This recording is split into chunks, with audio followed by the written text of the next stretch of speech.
here we are again this morning, Friday morning with Carol and Jill, and we are at the Country Apple Orchard. And we're going to have a little bit of background music like a forklift and a few little kindergartners. Ta-da! That's a guy for you. We have this beautiful pumpkin patch in back of us here and an apple orchard. This is located just a little north of Sioux Falls, probably a little closer to, is this Harrisburg? Harrisburg, yeah. Harrisburg. So they are open until November 1st, and I think their hours are 10 to 6. So anyway, I know that they have a festival here tomorrow, so that's kind of exciting. So here we are, Carol. We were talking about the word play, and that we're so busy sometimes we forget to play. And so one of the things, a cute story I have to tell you, my mother is 101 years old, and when I was a young woman growing up, she was a nurse and worked full-time, and when she had a day off, she'd say, you know what, let's go downtown and we'll shop a little bit and we'll go to Shriver's for lunch or Fantel's Tea Room, and then we'll run home and we'll clean house really quick. So my mother taught me to play first on many occasions. So I'm doing it today. I'm here with Jillian and we're talking about play and how important that is in your life. If you're a mom with kids or if you're a working woman, you need to take time to stop and play. And I think I've learned that this week as well. I have a very busy job. I work 12 to 14 hours a day. And Carol has been trying to help me with self-care. Self-care. Self-care. Yeah. So every single day now I've been taking time with something I enjoy doing. It's been a lot of years since I've done that. So just to find what it is I really like to do again, even if it means going for a ride an hour and just listening to my favorite music, that's self-care for me. So anyway, today there's a few topics. Number one, Carol would like to give you a little makeup tip. My makeup tip of the day is a wonderful eyeliner by e.l.f. that it goes on like a little felt pen, and it's super easy and it stays on all day, and it's under $3. You can buy it at Target, or if you're in a line at Old Navy, you can get it there too. And Lewis too. Mm-hmm. And anyway, and I love bright shiny things and pretty makeup, but this thing is, you know, under $5 and stays on all day, and it's my fave. So that's my little makeup fave of the day. So in back of us we have a few little pumpkin shoppers. So this is kind of fun. So anyway, I was going to share a recipe with you. Actually, something kind of interesting that I had taken from a magazine that I was reading, which I normally don't do, so that's another self-care thing that I'm getting back into, because I also love to cook and bake. I usually, or what's that called, like a restaurant kitchen, what would you say in your own home? What's that called? What do we call those again? Like a professional? A gourmet kitchen? A professional kitchen? I used to have a gourmet kitchen in my home, so I miss that just a little bit. I've not had that for about 8 years, so I'm also getting back into the cooking with Carol, which is, we're gonna make that a part of your life as well. So with that being said, I had told Carol this morning, grilled cheese. It's kind of a comfort food. That is a comfort food with tomato soup. Yep. Or now, chili. I could do homemade tomato soup. I'll teach you how. She did bake a pumpkin.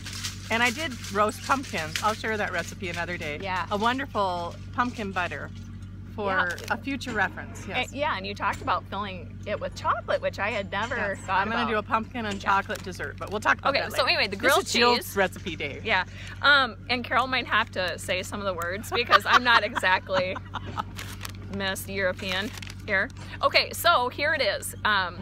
One is use white cheddar, black pepper, roasted tomatoes, and a baguette. And I suppose you could either, what could you fry that, grill that? What would you do? I would probably slice your baguette kind of thin and then probably grill it. Or if you have a panini pan, that would be wonderful. Oh yeah, that would too. Okay, and the second one, now I love sweets. So I would rather eat sweets before salt. So anyway, with that being said, here's another one. The Gouda cheese with blackberry jam and blackberries and Texas toast. Now I think you could probably put peaches, I have made something like that. I probably would make that almost like a French toast. where you do an egg batter and like a filled, like fillet. Yeah, like, almost like a filled. Yeah, the Texas toast. That's fabulous. Okay, and then the other one is fontina cheese with honey, sliced apples, which the apple you can come orchard, get them here. You can get them fresh. They have Honeycrisp apples here today. And the bread would be rosemary, Asiago, focaccia. Yeah. That's why I'm along for the ride. That's a big word for me. So anyway, and then when we're done talking about what we're the subject for today, I am going to give you my paint color for the month. So, and Carol has one too. And I even have an example for you. And hers is much more exciting than mine. So anyway, Carol, maybe you want to just talk about what we're going to talk about here in a minute. And today we're talking about empathy. And the subject of this came about very interestingly. I'm working on Cooking with Carol, the blog, and the dinner once a month. And so I'm doing research. And I looked at a wonderful blog called Joy the Baker. 30-some woman, fabulous baker, has a book and a very cute website. She also includes books that she's read during the week, which I found interesting. And one of them was actually a little short it's a YouTube short by Dr. Brené Brown, and it talks about empathy. And I thought empathy is really a subject that I think we all need to maybe encounter and think about. And one of the things that she said that I thought was really important is empathy is really about being more vulnerable. And that's really hard, I think, for us to do. The examples were given of somebody who'd had a miscarriage. And that is something that happened to me many, many years ago. And I know that people don't mean to say things that are hurtful, but in my case, I was trying to get pregnant, and it was heart-wrenching. And many people that have experienced that know that it can be years later and you still can relate and feel that pain. Someone else may have never had that life experience. So how do you encounter and deal in an open way with somebody like that? And I think the main thing to do is you don't have to worry about what you say. If you're really in the place and say either, I know how that feels and it's awful and I'm so sorry, or I've never felt that before, I'm sure that's really hard for you, and learn how to stop and listen. Recognize it. Yeah, and if somebody is in a really dark place, it's okay to say to them, you know, I really feel what's wrong, and I feel you're in a really bad place. It's not a bad thing to recognize emotion, and it's not a bad thing to learn how to do that yourself. Empathize. Yeah.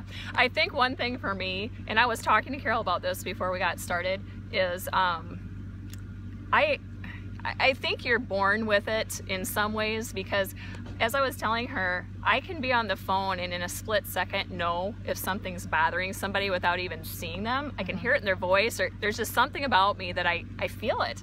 You can be walking anywhere, I mean, in McDonald's or the grocery store, and you can sense if something's bothering somebody. And yesterday I had a very interesting empathetic situation where one of my customers I had to call, and she said her hello in such a, I could tell something was wrong, and I said, what's wrong? And she said, well, what did you call for? So I explained, and then she said, you know, we are in the hospital in Denver, our son is struggling.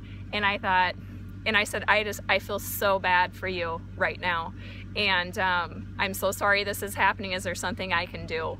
So, you know, I have had my children in the hospital, but not with this type of a situation. So I could empathize, but I just can't imagine being in their shoes right now, because I am a parent, obviously, and so are you. I think that's the important thing, is to say, I haven't been in your shoes. I have no idea what it'd feel like. But you stopped and took a moment and said, wow, I don't know how that feels like, but I'm so sad and I'm so sorry. And I think that that was the whole context of the little short that would be, and this Brené Brown also wrote a book. And the whole context is you can learn to be more empathetic by learning to stop, and you know, it's okay to be a little more vulnerable. And that I found very interesting, because I thought people naturally were or weren't empathetic. I think it's a little easier for some people, but I think if we really want to grow as a person, that it is something to work on. Yep. I think too, our schedules can be so busy nowadays that we don't even take the time to slow down and notice if somebody is hurting. Yes.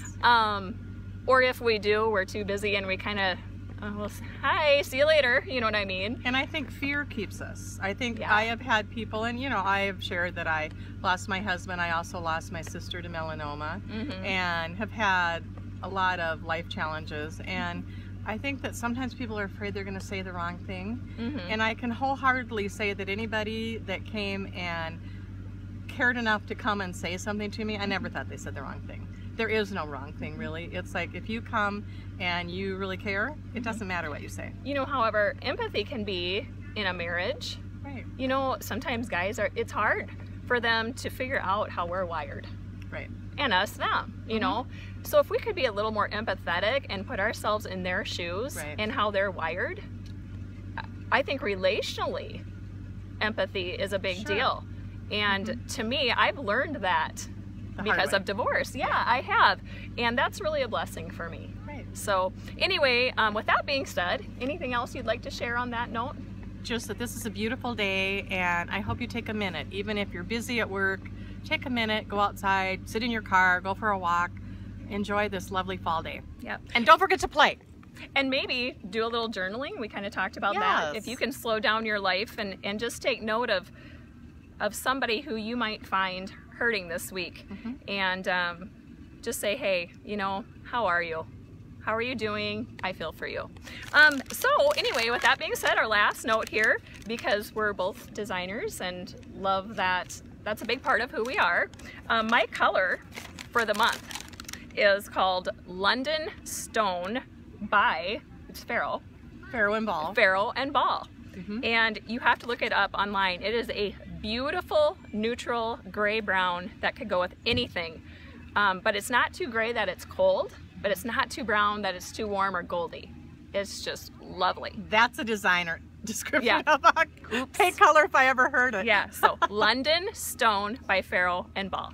And my color is Ball Gown, and I will show you. I've started painting the back of my house this color, and it's an amazing kind of purpley blue. No, I won't be the lady with the purple house, but at any rate, maybe.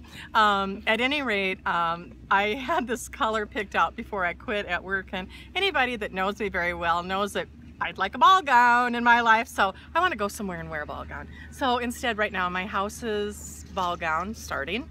And someday I also want to show you, before the snow falls, my stamped concrete in gold in the backyard with the ball gown. Yes, very unique. Only Carol, stamped concrete with paint. So, and then we got to show you, we're doing market research.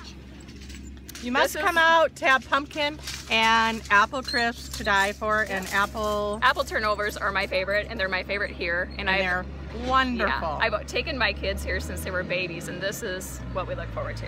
So anyway, have a wonderful weekend, have a wonderful day, and we wish you the best with empathizing with other people. Correct? That's right. All right, have a good day and a good weekend.